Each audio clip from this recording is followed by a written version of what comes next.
vous filme que nous deux. Donc, tous les autres, on va vous entendre, mais vous ne serez pas sur la vidéo. Peut-être un peu Nadine, mais elle m'a dit que c'était pas grave. Voilà. Donc, voilà. Donc, si vous voulez intervenir dans toute confidentialité, vous ne dites pas, vous pouvez dire votre prénom si vous voulez, mais c'est pas obligatoire. Voilà, simplement de façon à ce qu'il n'y ait pas de soucis. Ce que vous voulez, mais gentiment, sans élever la voix, on n'est pas là pour avoir des polémiques. On est là pour parler entre nous, pour échanger. Et puis ça va bien se passer. Voilà, donc je vais me présenter d'abord. Nous sommes tous les deux médecins. Et donc nous sommes sexologues. Depuis qu'il m'a dragué, on peut aller le médecin. Et donc voilà, après le chômage de liberté, parce que moi j'ai fait de la et puis c'est pas d'autre chose. Et je suis des romans érotiques et des bouquins sexuels. Et j'ai fait sexo, donc il y a une quinzaine d'années. Et puis j'ai exercé ça à Quimper avec d'autres choses, j'ai fait du voilà. Et donc je viens de fermer mon cabinet à Quimper et c'est ce qui m'a permis de passer mon cerveau, passer mon père, la communication avec lui. Ça m'a permis de faire ça. J'ai commencé un peu il y a quelques années, mais c'est trop dur, ça prend du temps. Et puis l'ordre des médecins, il n'est pas trop le corps, c'est compliqué. Donc maintenant je suis libre et donc j'ai le temps de faire ça et puis voilà. Donc ça me fait. Puis j'aime bien échanger, connaître le sentiment des gens. Plus que les patients c'est très bien, mais on n'a qu'une toute petite partie sans cloche. Donc là vous êtes nombreux. Voilà, merci à tous. Oui, comme Françoise l'a dit, je suis médecin sexologue, je suis Gérard Villard, donc j'exerce la sexologie exclusivement donc à Brest, dans le cabinet libéral. Vous pouvez parler plus fort. On n'entend pas. On n'a rien entendu de ce qu'a dit madame. On n'a pas entendu un mot sur les deux. Vous êtes tourné de l'autre côté, on n'a rien entendu. J'exerçais exclusivement la sexologie à Brest, dans le cabinet libéral. Je remercie Françoise de m'avoir invité. C'est le premier café sexo à Brest. Il y avait les cafés philo, maintenant il y a les cafés sexo. Le thème de ce soir est un thème assez vaste, la relation à l'autre. Le terme relation vient du latin relatio, qui signifie une histoire, une narration. Et comme dans toute une histoire, il y a un commencement, des péripéties, une fin. Alors, vous allez pouvoir vous exprimer. Et chacun va pouvoir donner au fond son point de vue. On peut peut-être voir les différents aspects de la relation dans un premier temps. Et peut-être aussi voir dans un deuxième temps comment s'inscrit la relation, la place que chacun peut prendre dans une relation, le rôle et les attentes de chacun. Je vous souhaite une bonne soirée. Merci. Alors, il y a peut-être des invités qui souhaitent prendre la parole. Alors, où d'abord, qu'est-ce que c'est qu'une relation? Alors, je vais est-ce que vous avez à dire quelque chose là-dessus? Un échange, je pense. Un échange. Certainement, mais encore. Car entre qui? Entre deux êtres humains. Entre deux personnes, déjà, plusieurs échanges, une relation, c'est ça. Entre deux personnes. Forcément un échange. Et entre deux personnes, comment? Parce que donc, nous sommes effectivement ici dans un café sexo, donc normalement c'est deux personnes adultes, consentantes, etc. Mais voilà, est-ce qu'on peut un peu préciser ce que c'est? Et le deuxième terme de la soirée, c'est qu'en est-il aujourd'hui? Alors est-ce que vous pensez, à mon avis c'est aussi important, une fois qu'on aura défini ce que c'est, que la relation ça peut être très complexe, mais c'est aussi fort simple, hein. Mais est-ce que aujourd'hui c'est quoi? Est-ce que vous pensez que ça a beaucoup changé? Est-ce que ça va encore se modifier? Ou est-ce qu'on va revenir en arrière ou au contraire? Qu'est-ce que ça donne? Je pense que ça a beaucoup changé dans la mesure où les rôles sont interchangeables. Alors là, je parle du couple et du couple. Les rôles sont interchangeables. On n'est plus dans des positions momifiées, entre guillemets, des protagonistes. Donc on n'a plus le rôle de la mère, du père, ou de l'homme, de la femme. c'est très modulé là maintenant, je trouve, des relations du couple. Je pense que chacun a du mal à trouver sa place dans cette relation-là. Parce que les rôles ne sont pas réellement posés. Est-ce que vous croyez que c'est obligatoire que les rôles soient posés? Peut-être, hein, je ne sais pas. Je pense que c'est important. Oui. Et les rôles d'avant ou d'autres rôles? Peut-être les rôles, les modèles qu'on avait au départ, et ensuite, effectivement, peut-être à les faire évoluer aussi par la connaissance qu'on peut avoir de l'autre. Mais il me semble que c'est toujours. De toute façon, dans toute chose dans la vie, il faut des bases. Et on ne les a plus, en quelque sorte, les bases. Et je pense qu'à nos âges, en plus, on a tous des histoires, et du coup, c'est difficile de partir sur de nouveaux départs sans ces bases-là. Et en même temps, on a des bases tronquées quelque part, parce que forcément, des histoires loupées. Je pense qu'on peut faire. Mais quoi qu'il en soit, je pense que les bases sont importantes. Elles ne sont pas obligatoirement toutes loupées, on évolue tout simplement. Oui, Enfin, je crois qu'on n'est pas obligé de partir sur cette... On n'est pas obligé de partir sur un concept d'échec systématiquement. Non, Parce tout que à fait, bien sûr. comme maintenant nous vivons quand même beaucoup plus vieux, nos histoires, autrefois les couples duraient quoi, enfin je ne sais plus, 10 ans peut-être. Il y avait la mort souvent des femmes d'ailleurs, qui mouraient en couche, autrefois, avant Pasteur. Hein. Mais, et donc les gens mouraient beaucoup plus jeunes, donc on avait un couple dans sa vie, et parfois deux, mais tandis que maintenant je crois que c'est en moyenne 3 ans. C'est plus. Donc c'est pas obligatoirement un constat d'échec, c'est simplement parce que la Bien sûr. Ah oui, tout à fait. on peut rester amis avec la personne qu'on a écoutée. Heureusement, hein, ça peut arriver. On n'est pas toujours en train de se répéter. Et puis il y en a qui restent aussi 40 ans avec la même personne avec bonheur. Je l'espère, enfin moi j'en connais en tout cas. Apparemment. C'est une chose, en fait, c'est parce qu'on a souvent plusieurs vies dans une seule, vraiment. Et c'est se défaire des bases qu'on a eues, les premières bases qu'on a eues, qui sont compliquées, moi je trouve. On ne peut pas s'arrêter aux stéréotypes il y a 30 ans, 40 ans, et pouvoir évoluer. Donc c'est dit à peu près l'inverse de ce que tu m'as dit. Oui. C'est ça, hein? Oui. Moi j'aurais dit autre chose, c'est que plutôt le couple, chaque couple est différent. On évolue dans notre vie. Et il y a une chose qui est fondamentale, qui a perdu maintenant, c'est qu'on oublie qu'un couple, c'est comme un bateau, avec des marées, avec des hauts et des bas. Et moi je pense qu'il faut à un moment donné, il faut trouver d'autres idées, parce que fois les hommes, ou comme les femmes, ils veulent retrouver à certains moments le côté du premier jour. Alors on le perd, parce qu'on a l'habitude, on a appris à arriver dans une routine, et c'est trouver de nouveau réussir à communiquer tout le temps du vie du couple pour rester sur la même route. Et les gens souvent ont tendance à s'abandonner plutôt que se dire j'ai signé, je me suis mariée, maintenant on va tout faire pour que ça dure. On lâche. On est dans une évolution de consommation. Les gens, au bout d'un moment, après avec les ruptures, sont fatigués, sont détruits, ils ont du mal à se reconstruire, ils ont du mal après à refaire confiance. Et c'est pas facile de trouver la personne parce qu'on est dans un monde de consommation. Et plein de jolies femmes, plein de femmes formidables, et des hommes ont du mal, ils disent je cherche mais je trouve pas. Voilà. C'est très intéressant ce que vous avez dit, retrouver au fond l'émotion du premier jour. Voilà. Parce que dans une relation, c'est la première impression qui compte. En fait, cette première impression se fait en moins d'une seconde. Il y a eu des expériences qui ont été faites, 1/10 de seconde, 1/2 seconde ou 1 seconde. Et en général, c'est à peu près de 1/10 à 1/2 seconde. Et cette première impression, au fond, va rester, même au niveau du couple. Et c'est vrai que parfois, retrouver cette première impression où l'émotion était plutôt électrisante, c'est pas toujours évident. Donc le couple va rechercher, au fond, à se rassurer et trouver éventuellement plus ou moins la façon peut-être de faire durer. Mais c'est vrai que comment se construit la relation, c'est très important. Parce que si la relation a été construite sur des bases solides, c'est-à-dire où chacun s'est présenté de façon authentique, à ce moment-là, ça va durer. Si chacun a joué un rôle, c'est moins évident.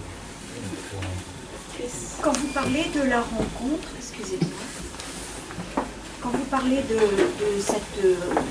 cette impression qui est très rapide, c'est lié à une partie assez instinctive en fait. Oui, tout à fait. Le juge. C'est pas rationnel, c'est un ressenti. C'est un ressenti au niveau du visage, au niveau de la gestuelle. Donc il y a des données que le cerveau au fond a retenues, hein, et même peut-être génétiquement. Donc, on a plutôt tendance à rechercher une personne au fond qui nous ressemble. Parce que ça rassure, parce que c'est aussi une façon de renvoyer au fond éventuellement les sentiments, se retrouver dans l'autre aussi. Excuse-moi. Est-ce que tu peux effectivement parler un peu plus fort? Chacun devra monter un peu le ton parce qu'on n'entend rien. D'autre part, monsieur qui est là pour nous demander ce que nous voulons boire. Parce que nous sommes, comme vous disiez, accueillis gracieusement. Donc c'est un peu normal qu'on va avoir soif. Une bonne consommation.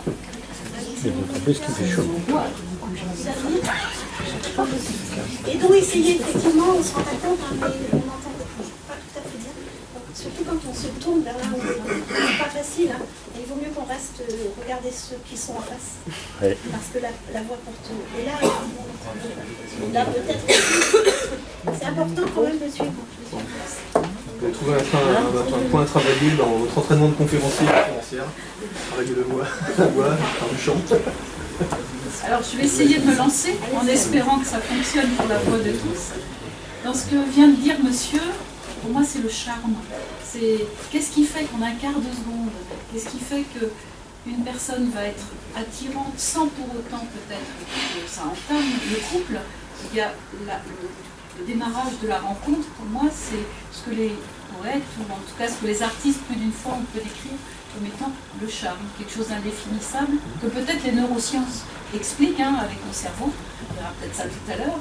Moi j'avais envie plutôt d'évoquer dans le démarrage de cette conversation le fait que peut-être notre société d'aujourd'hui n'a pas envie, a construit des hommes et des femmes qui n'ont pas envie de gâcher leur vie. Donc si un premier couple a existé, mais que la relation s'est un petit peu atténuée, peut-être que trop vite on va lâcher la première pour en choisir une autre, parce que le magasin est peut-être largement rempli, on a peut-être d'autres opportunités de rencontrer d'autres personnes. Mais je crois qu'il y a une notion de, non pas d'immortalité, mais l'homme est mortel et je veux faire quelque chose de ma vie. Donc si mon premier choix de ma jeunesse n'est pas la personne avec qui je veux vieillir, eh ben je m'autorise, parce que peut-être aussi notre société est plus, regarde moins, ne juge pas autant qu'avant nos parents et nos grands-parents, eh ben j'en choisis une deuxième. Mais je me dis qu'il y a peut-être quelque chose de l'ordre de l'envie de jouissance de toute une vie, de 17-18 ans à 70 ans, et si la même personne ne peut pas m'accompagner tout au long de la même, eh ben oui, peut-être plusieurs fois la relation peut avoir lieu, et alors c'est pas grave. Oui, mais vous avez, moi je suis tout à fait d'accord avec ce que vous venez de dire. C'est vrai. La notion de je n'ai qu'une vie, et c'est pas je me suis trompée à 20 ans, c'est ça a été bien pendant 10 à 15 ans de ma vie, et je peux m'autoriser à une autre partie. Alors peut-être que notre éducation nous dit, ben non, on est marié pour la vie, ou non, c'est pas bien de divorcer, enfin bref, je sais pas le bien, le mal, je crois qu'on peut passer au-delà de cela pour vivre bien. Mais c'est la notion d'échec pour soi. Est-ce que j'avais tort? Non, j'ai été amoureux ou amoureuse. Mais ça n'a pas la flamme à peut-être... On est responsable de la relation dans les deux cas. Et on en a fait ce qu'elle est devenue. On l'a nourrie ou on l'a éteint. C'est très joli ce que vous dites. Vraiment, et c'est très positif. Oui, moi je trouve ça très très bien. Vraiment, bravo. Sur le côté indéfinissable du charme et des pulsions en général, moi j'ai quand même mis un peu mon nez dans des livres de psychanalyse et de neurologie. Il y a quand même certaines réponses qui sont apportées dans ces domaines-là. Et en particulier sur la manière dont fonctionne la mémoire et la mémoire affective. C'est que la mémoire elle est dynamique, elle se reconstruit en permanence. Et ce qui se passe quand on a un vieux souvenir, il se trouve progressivement dégradé. Il ne reste plus que des bribes de ces souvenirs. Et pour finir, disparaissent complètement de la mémoire en tant que telle, mais ils restent en quelque sorte des traces sous forme de déclencheurs au sein même de l'inconscient. Alors je prends un exemple de ma vie. Quand j'avais, je dirais, 11-12 ans, il y avait une amie de mes parents qui était une belle jeune femme d'une trentaine d'années, qui m'adorait, qui était très affectueuse avec moi, faisait plein de bisous, de câlins, etc. Et vraisemblablement, ça m'a marqué, et c'était il y a très longtemps, tous les souvenirs liés à ça en eux-mêmes ont été oubliés, mais il est très vraisemblable qu'il subsiste de cette expérience un certain nombre de choses qui fait que quand je vais rencontrer dans la vie une femme qui aura quelque chose de commun avec celle-ci, eh bien, que ce soit le sourire, le regard, les gestes, etc., enfin, je vais avoir un attrait particulier pour cette femme-là. Et en général, c'est comme ça que ça fonctionne. C'est-à-dire que les pulsions que l'on a n'ont pas de caractère, mais sont l'erreur que font souvent les jeunes, c'est de penser que ces pulsions qu'ils ressentent ont quelque chose de magique, d'absolu, qui sont quasiment de révélation religieuse. Ce qui est faux, c'est juste ça, c'est juste la trace dans notre psyché des expériences affectives antérieures. Ça, plus les programmations biologiques, on trouve au départ aussi, parce que quand on remonte dans l'inconscient, on va retrouver aussi à la racine de biologie. Oui, tout à fait, parce que chacun de nous a une image fantasmatique de l'autre qu'il souhaite rencontrer. Le prince charmant et la princesse. C'est un rêve au fond qui persiste d'être. Moi, je ne dirais pas quelque chose aussi précis qu'une image, justement. Parce que c'est un ensemble de choses comme ça, un peu diffuses, de fragments de mémoire affective, dispersés, qui vont être touchés de manière un peu aléatoire par le vécu, mais c'est pas quelque chose aussi précis qu'une image pour moi. C'est tout un ensemble. Oui, ça n'est pas contradictoire. Oui, non, Fantasmatique, c'est l'image du prince charmant, qui peut prendre plusieurs formes. Pour moi, l'image, c'est un stade ultérieur, c'est qu'on commence à fantasmer sur quelqu'un, là on crée une image. À partir de ces déclencheurs, je dirais, préalables. Fantasme sûr. Oui, d'accord, c'est un fantasme. Il y a aussi l'imaginaire populaire qui transmet, au fond, cette image de l'amour, que chacun, en fond, peut attendre et rechercher aussi.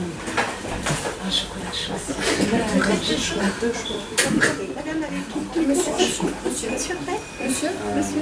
Ah oui. J'ai une idée assez simple, parce que je ne suis pas trop intellectuel. Généralement, la relation commence pour moi quand je remarque un homme ou une femme. On se remarque, on se voit, on se regarde, la relation a commencé, c'est-à-dire c'est visuel. Si cette relation, si ce que je vois et ce que je ressens me convient, c'est agréable à regarder, et que la dame c'est aussi agréable, ou le monsieur c'est aussi agréable, à ce moment-là j'ai envie d'aller un peu plus loin. Donc j'ai envie d'écouter la musique de sa voix, et si la personne a aussi ce désir, on va discuter un peu, on va parler, et puis voilà petit pas que je trouve que son parfum est excellent. Il me plaît beaucoup. Et si cette personne aussi trouve que j'ai une odeur et un parfum qui lui plaît bien, on a trois sens qui fonctionnent et la relation commence de façon, je trouve, très riche. Le gros problème après, c'est qu'il y a 5 sens en tout. Il reste le toucher et le goût. Donc le gros problème après, c'est que il se peut que je désire toucher cette personne. Il se peut que cette personne, homme ou femme, désire me toucher. Vous voyez ce que je veux dire. Oui, c'est bien. C'est simple. Et donc, parfois il y a quelque chose d'ambigu qui s'installe parce que moi je désire la toucher et elle ne désire pas me toucher. Je ne veux pas aller plus loin. C'est arrivé. Ou alors, si jamais on se touche, parce que ça arrive facilement, on se touche comme ça. Et ensuite on a envie, je vais finir, ensuite on a envie de se goûter. Se goûter, c'est aller plus loin, c'est-à-dire c'est créer une relation d'intimité qui va encore plus loin. Si tout le reste a existé et qu'on arrive à ce point-là, il y a un choix à faire. Et il m'est arrivé de dire à une dame que je trouvais jolie, qu'elle avait un bon parfum, qu'elle avait une voix qui était agréable, et que je touchais de temps en temps, il m'est arrivé de lui dire mais j'ai une attirance pour toi et même je t'aime. Et c'est là que la liberté de chacun existe, et c'est important de le dire. Elle m'a répondu, c'est vachement agréable d'entendre quelqu'un qui me dise je t'aime. Mais je ne peux pas te dire la même chose. c'est pas parce que tu l'as dit que moi je suis obligé de te le dire aussi. C'est très très très fort à ce moment-là. Et si elle le dit par exemple qu'on commence une histoire intime ensemble, affective, on va appeler ça comme on veut, ensuite évidemment il y a l'intellectuel, il y a les discussions, est-ce qu'on discute, est-ce qu'on s'écoute et tout ça.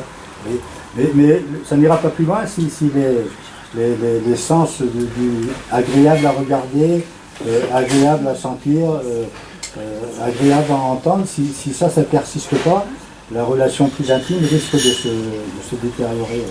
Et je crois que, je ne sais plus qui a dit tout à l'heure, retrouver les sensations du début, si on a envie de le faire, on peut essayer de le faire, mais des fois on n'y arrive pas. Dans ce cas-là, qu'est-ce qu'il faut faire? Il faut rester toute sa vie avec une dame ou un monsieur qu'on n'a plus plaisir à regarder, dont on n'a plus plaisir à sentir les odeurs ou à écouter le son de la voix. Non, moi je crois qu'on n'a qu'une vie, et puis je ne suis pas très catholique ni religieux. On n'a qu'une vie, je crois qu'on peut recréer ça avec d'autres personnes, et on peut le faire avec nos enfants aussi d'ailleurs, sachant qu'il y a des limites, il y a la loi et tout ça. Mais je crois que des expériences comme ça, pour moi c'est enrichissant de le vivre toute ma vie.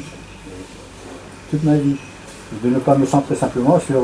j'ai été marié, je suis divorcé, ne pas me centrer simplement sur une personne, et puisque c'est cette personne que j'ai trouvé agréable à regarder au début, dont j'ai aimé l'odeur et tout ça, et tout ça, et tout ça. Donc on a eu 2 enfants, et on avait de l'intimité, on a eu des moments extraordinaires. Et si un jour, pour différentes raisons, parce que je ne me soigne plus, parce que je m'en fiche, je ne lui donne plus envie de me regarder ou de me toucher, c'est ma faute.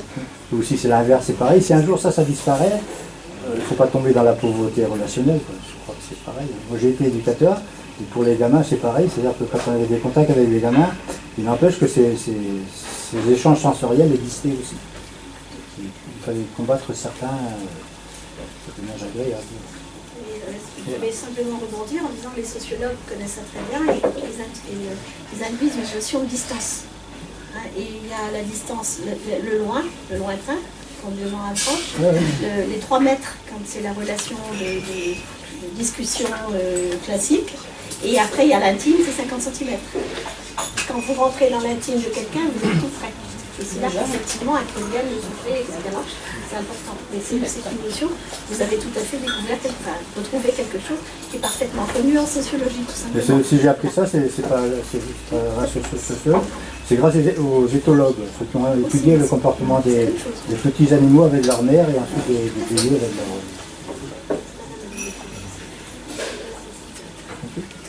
Oui, parce qu'une relation peut commencer aussi par le désir sexuel. Donc vous avez parlé des sens, des odeurs, et c'est vrai que le désir sexuel va, au niveau du cerveau, c'est la chimie cérébrale qui va sécréter des neurotransmetteurs. Donc là, pour le désir, c'est la testostérone qui va amener au fond, éventuellement, dans un deuxième temps, des sentiments, l'amour romantique. D'autres neurotransmetteurs, comme la dopamine, la sérotonine, vont intervenir, et éventuellement donc aussi le plaisir. Une relation peut très bien commencer par un désir sexuel. Mais je ne pense pas que je puisse avoir un désir sensuel ou sexuel vis-à-vis d'une autre personne, homme ou femme, que je ne trouve pas agréable à regarder, et dont je n'aime pas le son de la voix, que je n'aime pas l'odeur. Je ne pense pas que j'arriverai à ce moment-là, à ce niveau-là. Je pense. Le désir, c'est quelque chose de très complexe, c'est compliqué. On va peut-être laisser parler madame d'abord. Il y avait quelque chose à dire tout à l'heure. Oui, moi je viens aussi pour exprimer la personnelle, mais je trouve que c'est le plus important. Et quand on parle de relations, j'ai envie de poser des questions, vous êtes des spécialistes, sur quelque chose que je ne connais pas. Je ne vais pas dire pas encore, parce que je ne sais pas si un jour ça m'arrivera. Mais on pourrait peut-être démarrer sur l'exposition qui a peut-être encore lieu actuellement à la Oulas, les petits arrangements avec l'amour. Et au lieu de parler de couple, un homme, une femme, bon, tout le monde connaît, j'ai été très étonnée de voir les différentes sortes de possibilités qui pouvaient exister par rapport aux autres civilisations. Dans le temps, c'était différent, donc il y a la polygamie, il y a comment dire, je trouve mes mots, un harem, Donc, comment fait-on la relation quand il y a un homme avec plusieurs femmes, une femme qui domine un groupe d'hommes, et puis tous ces arrangements à ce moment-là, parce que la relation, elle me semble encore plus riche. Est-ce que, je ne sais pas, qu'est-ce qu'on peut en dire? J'ai vu cette exposition, effectivement, elle est magnifique. Extraordinaire. Oui, magnifique. Effectivement, il faut aller voir. Je crois que ça se termine bientôt, non? Il faut absolument aller voir l'exposition à la place. Alors, il y avait effectivement toute la tradition, avec, par exemple, en Bretagne, très arrêté, avec les costumes, et voilà, plein de choses. Et à côté de ça, il y a d'autres solutions. Voilà. Et puis il y a même aussi les Mormons qui ont, je ne sais combien de femmes. Et puis il y a aussi les polyandres au Tibet. Voilà, où il y a. Mais là, c'est pas tellement la femme qui domine, c'est les hommes qui s'occupent d'elle. Parce que ce sont des pays très pauvres. C'est une question économique. Voilà, c'est une question économique plutôt. Hein.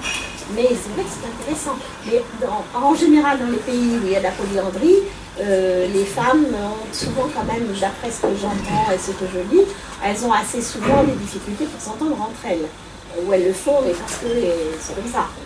C'est pas si facile.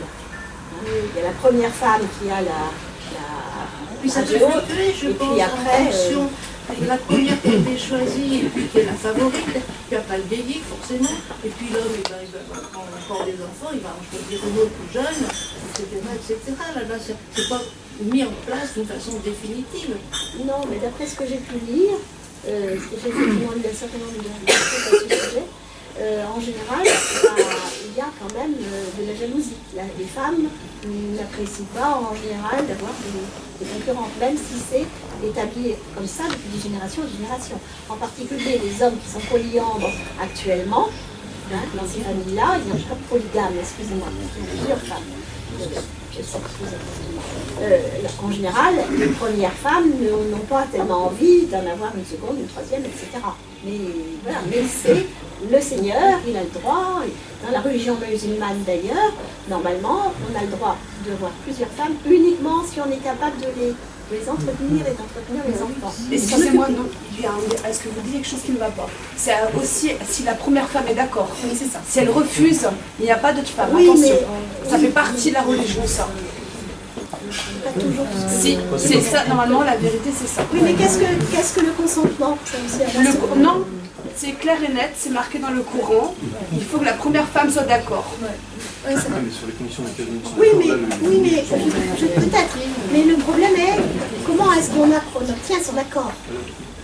Il y a des choses diverses. Hein. Il y a des choses diverses. On pourrait aller dans un sujet. Par exemple, moi je ne suis pas pour la polygamie, mais ce que je veux dire, c'est que par exemple, on est actuellement dans un monde où, par exemple, il y a des femmes qui, les premières femmes, ne peuvent pas avoir d'enfants. Quelquefois. Et aussi, dans ce contexte-là, la seule chose que je trouve qui est fabuleux quand même, dans cette chose-là, c'est que ce sont des femmes, et moi je leur dis qu'elles aiment leur mari quand même, elles se disent plutôt qu'on aille me tromper, je ne sais pas qui c'est, et bon moi, quelque part, elles savent avec qui vont leur mari. Ça n'empêche pas qu'elles se tromper en plus. Ça arrive aussi, après, dans la vie, rien n'est droit. Hein. Mais bon, après, normalement, à la base, je reviens, c'est l'autorisation de la première femme.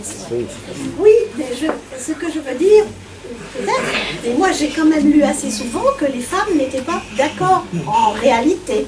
C'est le problème du consentement. Qu'est-ce que ça veut dire le consentement? C'est un autre débat. Hein.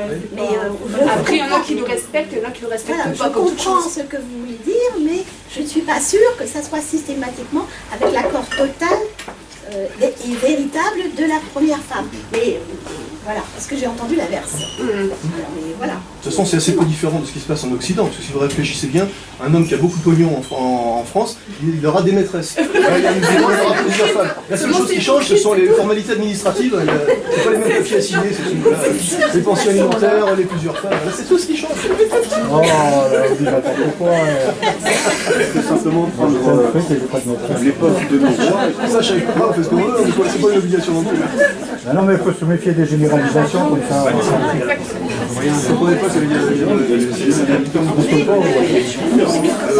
J'ai été très peu argenté. Mais bon, vraiment, ça va. Là, c'est quand même ce qui se fait, ce qui s'est fait jusqu'ici. Alors, qu'est-ce qui a changé? Depuis, on est beaucoup plus libre au jour d'aujourd'hui de faire ce que l'on veut. On voit par exemple l'homosexualité. Les personnes qui sont homosexuelles peuvent le faire aux yeux de tout le monde aujourd'hui, pratiquement. C'est compliqué encore, je trouve. Je trouve que c'est encore compliqué. Je pense que c'est plus simple de le vivre en ville, en grande ville, que... Ouais, que ouais. La différence, c'est que souvent la femme, maintenant, elle est indépendante financièrement.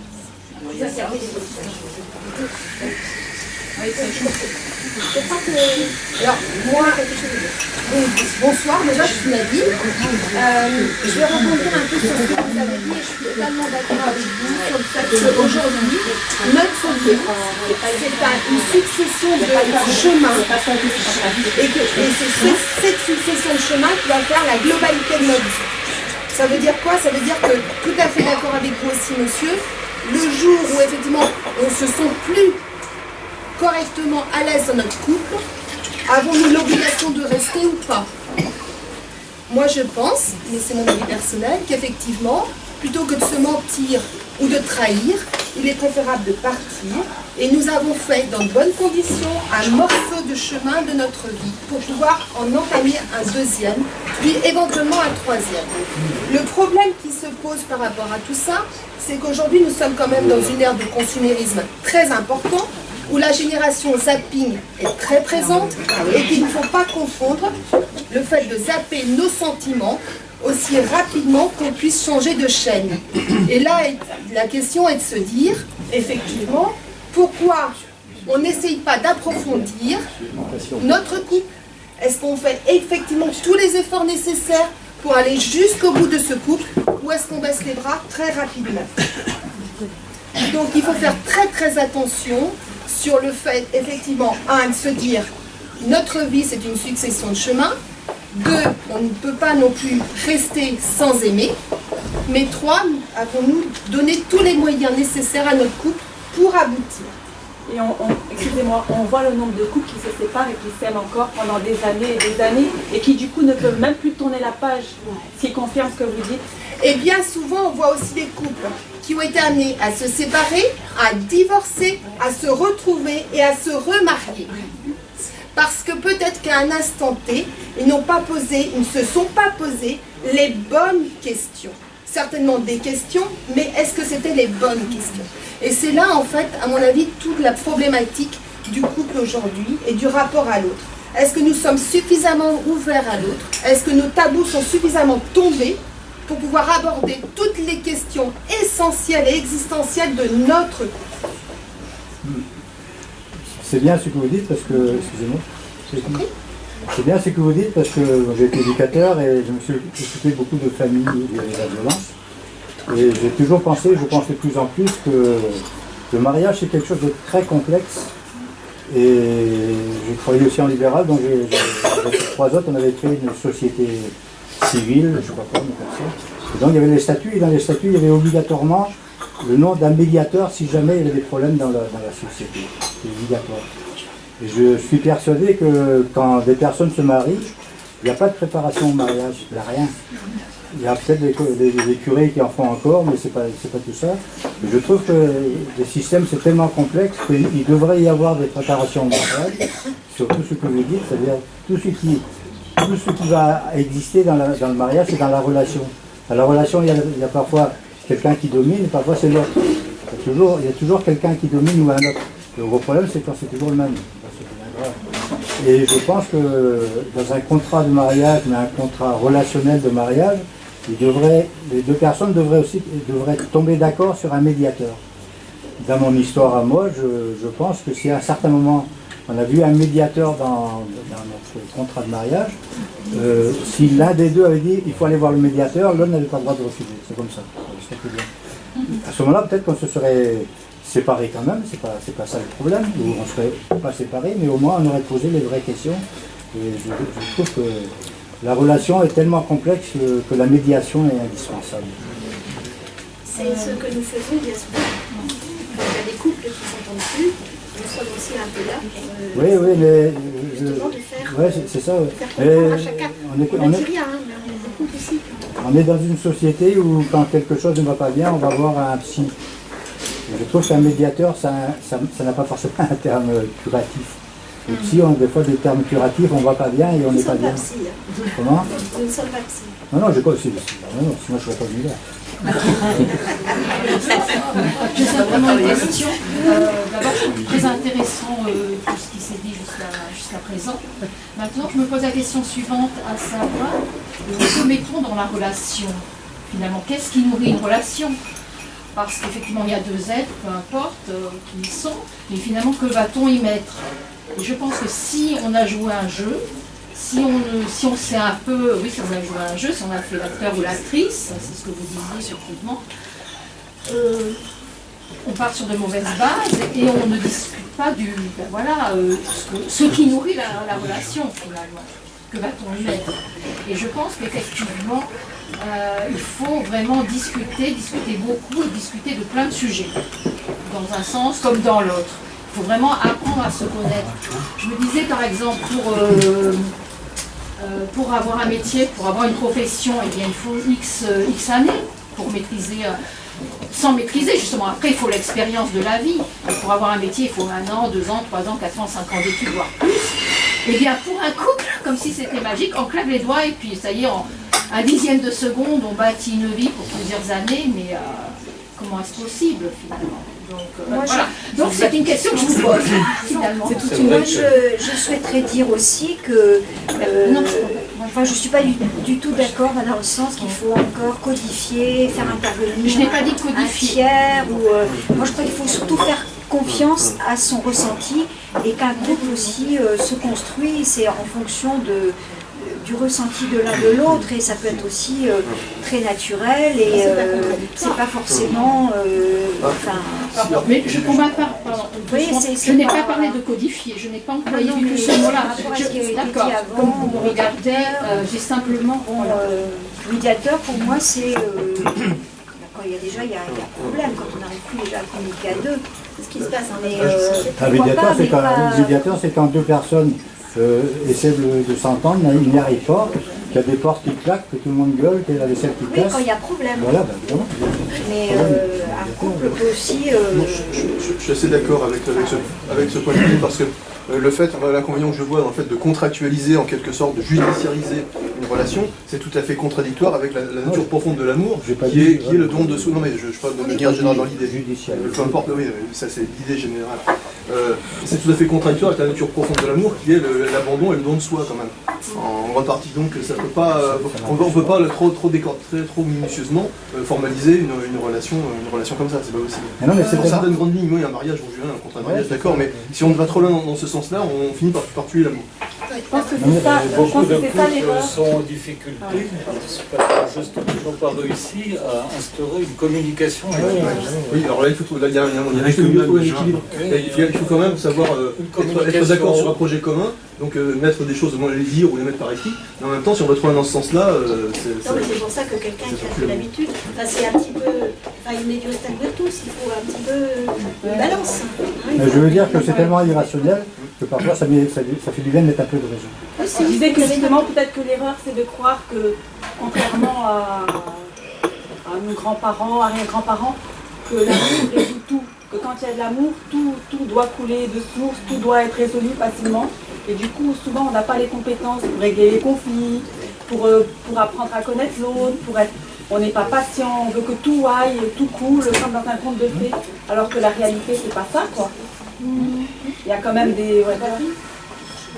Souvent, ce sont les mêmes schémas qui reviennent, qui ont les mêmes schémas au fond du début de la relation qui se répètent. Et c'est vrai que le changement n'est pas toujours facile. C'est peut-être il y a un mot que je n'ai pas du tout entendu depuis tout à l'heure, c'est la notion d'engagement. Je pense que ou bien l'amour, entre guillemets, il tombe dessus comme une douche, comme un coup de soleil, et puis on ne sait pas quoi en faire, ou alors il monte de tout en bas pour vraiment s'épanouir, et c'est une autre manière de tomber amoureux et de vivre avec. Mais à un moment donné, c'est qu'est-ce que je fais de ce cadeau? Je prends, je ne veux pas le voir, il est autorisé ou il ne l'est pas. Est-ce que j'entre dans la relation ou est-ce que je freine? Enfin, je pense que peut-être il y a des couples qui vont fonctionner parce que la notion d'engagement a été clairement posée. Et puis on peut s'engager à petits pas et d'autres s'engagent brutalement. Je crois que chacun est passionné peut-être différemment et on n'a pas à juger l'autre là-dessus. Mais la notion d'engagement permet peut-être d'éclairer ou de comprendre ce qui fait qu'un couple va marcher, ou va s'atténuer, ou va rebondir. Enfin... L'engagement se revient souvent quand il y a eu un certain attachement. Oui, carrément, j'essaie de changer ma vie, je m'engage avec telle personne parce que je l'ai rencontrée. Ça fait peur. Si on est déjà dans une histoire, etc. On n'a qu'à arriver à le faire, ne naître jamais, c'est la route de Madison. Chaque histoire est différente. Eh bien oui, toute une vie. Imaginer qu'une autre vie était possible, c'est merveilleux. Il y a un mot qu'on n'a pas entendu non plus, pour moi c'est vraiment l'essence du couple, c'est la complicité. Mais ça c'est magique, enfin, pourquoi est-ce qu'on arrive à être en complicité, en osmose avec une personne? L'amour c'est aussi quelque chose de magique, qui est irrationnel, comme vous disiez. Il y a plein de choses qu'on n'explique pas et qui peuvent évoluer, et puis j'ai envie de dire qui peut évoluer et que ça peut durer même longtemps. Oui, ça existe aussi des relations qui se transforment voilà, au fur et à mesure des années. Et c'est pas forcément dans la difficulté non plus, quoi. Dans un sens ou dans l'autre, ça peut commencer par de l'amour, se terminer en amitié, revenir de l'amour, comme disait quelqu'un, ou inversement, commencer par l'amitié, on peut être ami avec quelqu'un pendant un certain nombre d'années, et puis brutalement découvrir, mais en fait je suis amoureux, ou amoureuse. On a parlé pas mal de culture, en fait on est complètement branché à notre culture européenne, française, on est très romantique, etc. Faut du cœur, faut que ça... La passion, etc. On va voir dans notre pays, comme on a parlé tout à l'heure. On va par exemple en Inde, on n'a pas parlé d'Inde, les mariages forcés. Voilà, tel âge, tel temps de différence d'âge, même ça se passe au Maroc avec des différences de 30 ans, etc. Bon, et puis il y a des gens qui arrivent dans ces mariages-là, qui ne se connaissent pas, ils se marient le jour même. Première fois qu'on voit le mari ou la mariée. Mais puis 10 ans après, ils s'aperçoivent que, en fait, tiens, ils s'aiment d'un coup. Ça met peut-être un certain temps, et donc voilà, et tout le schéma émotif, machin, ça a été zappé, c'est devenu comme ça, tout seul, tout doucement, il y a un truc qui s'est formé, et on est en relation. Voilà, donc c'est comme quoi tout est culturel aussi. On voit ici ce qui s'est passé en Bretagne, il y avait des marieuses, voilà. Le mariage d'amour en France est quand même une notion récente. Hein. C'est une notion récente, complètement. C'est vrai que la relation sexuelle en elle-même sécrète, il y a un lien sexuel qui crée un lien affectif. C'est comme c'est... Voilà, ce qui s'est passé en Bretagne, ici, hors mariage, il y a eu des tas de gens qui ont couché avec tout le monde. Les enfants, on ne savait pas de qui ils venaient. Hein. Ça, c'est... La relation sexuelle était là tout le temps.